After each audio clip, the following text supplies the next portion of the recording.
জয় হিন্দ, জয় ভারত বন্ধুরা। তোমরা হচ্ছে ডিফেন্স লাভার চ্যানেল।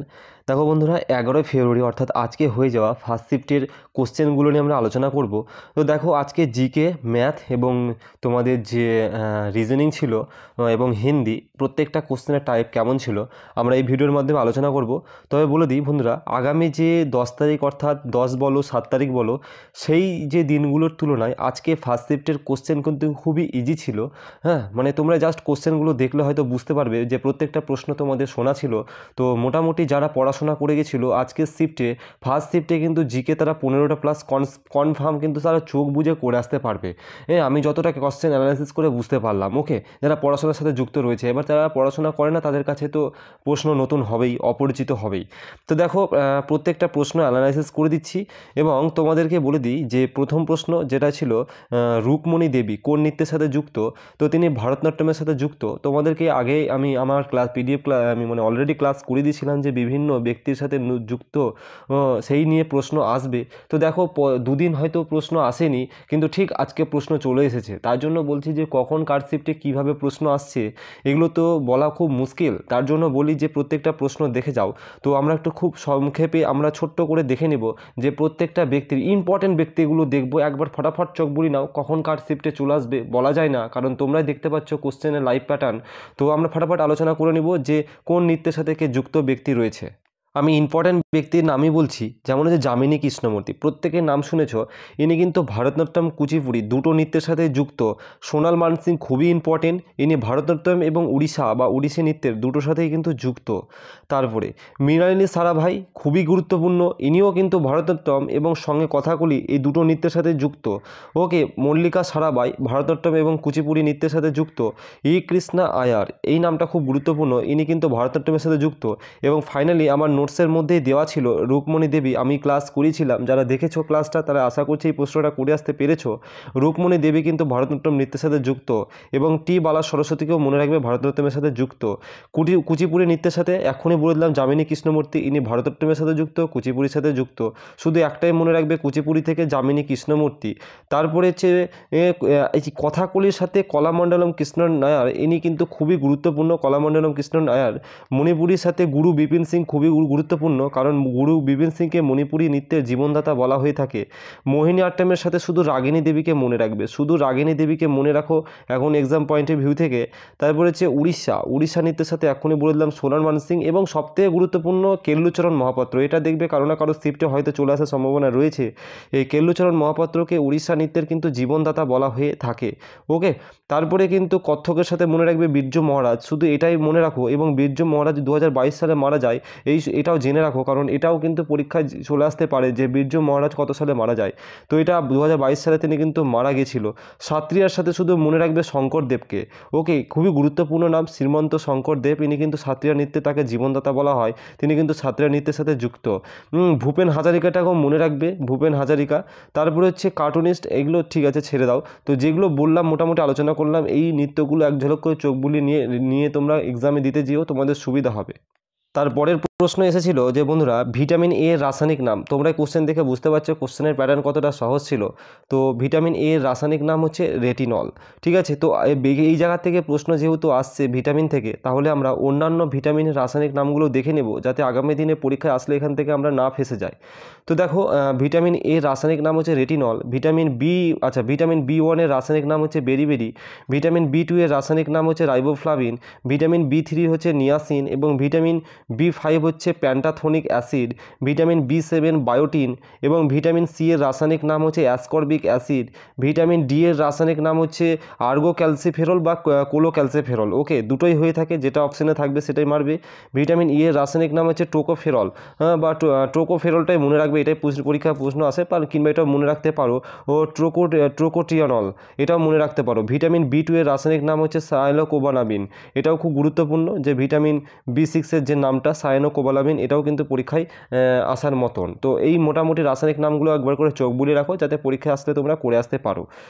তারপরের প্রশ্ন যেটা এসেছে সেটা দেখব যে নিম্নলিখিতগুলির মধ্যে কোনটি জাতীয় উৎসব নয়। তো দেখবে তোমাদের 4টে অপশান ছিল, তার মধ্যে একটা অপশান ছিল একতা দিবস বা একতা দিয়ে একটা কিছু প্রশ্ন ছিল, অপশান ছিল, সেটাই কিন্তু তোমাদের সঠিক উত্তর হয়ে যাবে এবং বাকিগুলো কিন্তু সব তোমাদের জাতীয় উৎসবের মধ্যেই পড়ে।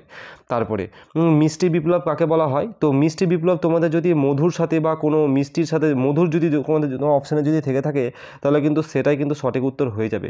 পাশাপাশি বলে দিই আজকে ফার্স্ট শিফটের যে তোমাদের এক্সাম যেটা হয়েছে সেখানে অঙ্কর প্যাটার্নও কিন্তু খুব একটা কঠিন ছিল না, মডারেট, ইজি টু মডারেট ছিল। তোমাদের রিজনিং তো তোমাদের যেমনই থাকুক কঠিন সহজ, তোমাদের ম্যাক্সিমাম প্রায় 17টা প্লাস প্রত্যেকেই করে আসছে, যেমনই কোশ্চেন থাকুক। সুতরাং আর হিন্দি যতদূর শুনলাম যে তোমাদের বিগত কয়েকদিনে যে পরীক্ষার প্যাটার্নটা ফলো হয়েছে সেই প্যাটার্নটাই কিন্তু আজকের ফার্স্ট শিফটে ফলো হয়েছে। জিডি কিন্তু সেই তৎসম তদ্ভব শব্দ যেগুলো আসে কিন্তু সেগুলোই কিন্তু আসছে। ওকে, তোমরা যেগুলো পড়ে গেছো সেগুলোই কিন্তু আসবে, সেটা তোমরা ভালোভাবে জানো কি পড়েছো। তারপরে ভারতের শিশু মৃত্যুর হার কত শতাংশ? তো দেখো এই শিশু মৃত্যুর হার নিয়ে আমি আগের দিনে আলোচনা করলাম যে ভারতের সবথেকে শিশু মৃত্যুর হার কোন রাজ্য। তো আজকে চলে এসেছে যে তার শতাংশ পার্সেন্টেজটা কত। তোমাদের যদি অপশানে যদি 30 জন অর্থাৎ প্রতি 1000 জনে 30 জন করে যদি অপশানে থেকে থাকে তাহলে কিন্তু এটাই তোমাদের সঠিক উত্তর হয়ে যাবে। ওকে, দেখো সংবিধানের পার্ট 4, তোমাদের পার্টগুলো নিয়ে আমি বলছিলাম যে তোমাদের পার্ট থেকে প্রশ্ন আসার সম্ভাবনা প্রবল। তো আজকে চলে এসেছে যে সংবিধানের পার্ট 4 কিসের সাথে যুক্ত। প্রত্যেকটা প্রশ্ন ফার্স্ট শিফটে দেখো সহজ প্রশ্ন ছিল, যারা পড়াশোনা করে সবগুলোই করে আসতে পেরেছে আশা করি।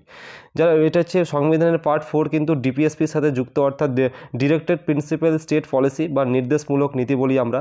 তো মনে রাখো সংবিধানের যে আমাদের পার্ট 3 এটা মৌলিক অধিকারের সাথে যুক্ত। পার্ট যদি 4-এর এ বলতো তাহলে কিন্তু মৌলিক কর্তব্যের সাথে যুক্ত। তাছাড়া পার্ট 5 কিন্তু কেন্দ্রের সাথে, পার্ট 6 আমাদের কিন্তু পার্ট 6 হচ্ছে রাজ্যের সাথে, ঠিক আছে। পার্ট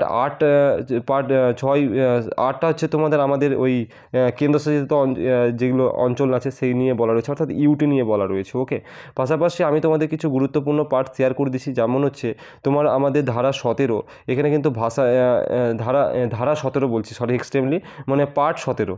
তো ধারা 17তে আমাদের বলা রয়েছে কি, ধারা 17তে আমাদের বলা রয়েছে ভাষা নিয়ে। এবং পাশাপাশি বলে দিই যে ধারা আমাদের যে এটাও ইম্পর্টেন্ট, ধারা 18টাও ইম্পর্টেন্ট। ধারা 18তে হচ্ছে ন্যাশনাল এমার্জেন্সি অর্থাৎ জরুরি অবস্থা নিয়ে বলা রয়েছে।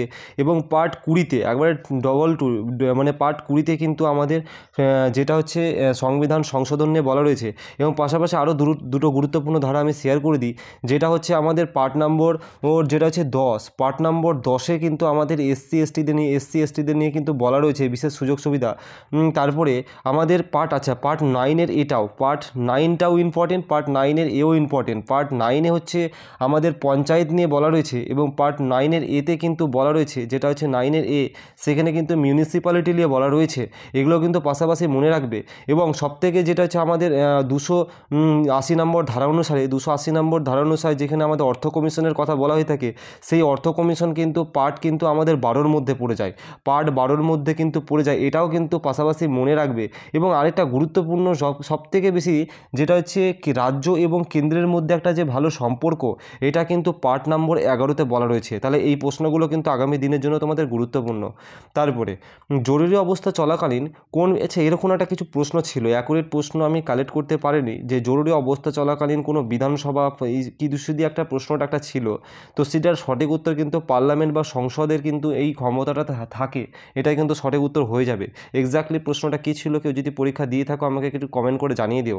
তারপরে প্রশ্ন এসেছিল যে অরেঞ্জ কাপ কিসে দেওয়া হয়। তো এটা কি কোনো ব্যক্তি চাইনি, মানে কিসে দেওয়া হয় জাস্ট প্রশ্ন চেয়েছিল। তাহলে এটা সঠিক উত্তর হয়ে যেত তোমাদের সবথেকে বেশি যারা রান করে তাদের কিন্তু অরেঞ্জ কাপ দেওয়া হয়। এবার 2024-এর আইপিএলে সবথেকে বেশি রান করেছিল বিরাট কোহলি, আর 2023 সালে কিন্তু শুভম গিলকে দিয়ে হয়েছিল। এটাও কিন্তু মনে রাখবে, কারণ এসএসসি জিডি কিন্তু ঘুরিয়ে ঘুরিয়ে প্রশ্ন করছে। 2018, 19, 20 এরকম কোনো সাল তার কাছে কোনো ইম্পর্টেন্ট না। তোমাকে যে 2024-এর কারেন্ট অ্যাফেয়ার্সে দিবে এটাও কোনো গ্যারেন্টি না, 2023-এও দিচ্ছে, 22-এও দিচ্ছে, 21-এও দিচ্ছে, তোমরা প্রত্যেকেই দেখলে। সুতরাং মনে রাখবে যে 2023 সালে শুভম গিলকে দেওয়া হয়েছিল। এবং পাশাপাশি এটাও মনে রাখো পার্পেল কাপ সবথেকে বেশি যারা উইকেট নেয় তাকে দেওয়া হয়। এবছর 2024 সালে পার্পেল কাপ কিন্তু হার্ষেল প্যাটেলকে কিন্তু দেওয়া হয়েছিল। এবং মেবি সম্ভবত 2023-এরটা কিন্তু মনে হয় মোহাম্মদ শামিকে দেওয়া হয়েছিল 2023-এরটা। ওকে, তারপরে হ্যাঁ, তারপরে এই যে ডিজে বালে বাবু গানা বাজা দে, এই যে এই গানটা কে গেয়েছিল? তো এটা তোমাদের আদিত্য প্রতীক সিং সঠিক উত্তর হয়ে যাবে, যার ডাক নাম হচ্ছে, নিকনেম হচ্ছে বাদশাহ। এটাই কিন্তু সঠিক উত্তর। তো দেখেছো ডিজে, এই গানটা খুবই ভাইরাল হয়েছিল বলে প্রশ্নটা এসেছে। তো ডিজে বালে বাবু গানা বাজা দে, এই গানটা কিন্তু আদিত্য প্রতীক সিং কিন্তু গেয়েছিল। এটা কিন্তু তোমাদের সঠিক উত্তর হয়ে যাবে। তারপরে একটা প্রশ্ন এসেছিলো যে বাংলাদেশের যে ওই সিচুয়েশনটা হওয়ার পর, ওই তাদের যে সংগঠনটা ভেঙে যাওয়ার পর বা তাদের যে অভ্যুত্থানের পর শেখ হাসিনা যখন ভারতে এসেছিল, তখন তিনি প্রথম কোন প্রশাসনিক কর্মকর্তার সাথে দেখা করেছিল? আমাদের ভারতের যে কোন প্রশাসনিক কর্মকর্তার সাথে দেখা করেছিল? তো এটা হচ্ছে আমাদের যে জাতীয় নিরাপত্তা উপদেষ্টা রয়েছে অজিত দোভাল, ইনার সাথে কিন্তু তিনি প্রথম দেখা করেছিল। এটার উত্তর কিন্তু সঠিক উত্তর হয়ে যাবে অজিত দোভাল কিন্তু। ওকে, তারপরে একটি প্রশ্ন এসেছিল যে সবুজ বিপ্লব রিলেটেড, কী প্রশ্নটা এসেছিলো এক্সাক্ট আমি কালেক্ট করতে পারিনি, তবে প্রশ্নটা মেবি ছিল যে সবুজ বিপ্লবের জন্য নিচের কোন তথ্যটা সঠিক। তো মনে রাখবে যে এটা যদি প্রশ্ন তোমাদের এরকম থেকে থাকে, তাহলে এটার উত্তর হয়ে যেত যে সবথেকে বেশি কৃষিতে তাদের বেশি জোর দেওয়া, এবং সেখানে বিভিন্ন ফসল, কৃষি, এসব কিছু যদি অপশান যদি থেকে থাকতো চারটে অপশানের মধ্যে, তাহলে সেখানে কিন্তু সেটাই কিন্তু সঠিক উত্তর হয়ে কিন্তু তোমাদের যেত। আর তোমরা আমার পিডিএফগুলো সংগ্রহ করার জন্য টেলিগ্রামে যুক্ত হয়ে যাও, সেখানে পেয়ে যাবে। তো পরবর্তী শিফটের অ্যানালাইসিসগুলো খুব তাড়াতাড়ি পাবে। চ্যানেলটাকে সাবস্ক্রাইব করে রেখো। এই পর্যন্ত জয় হিন্দ, সবাই সুস্থ থেকো, ভালো থেকো।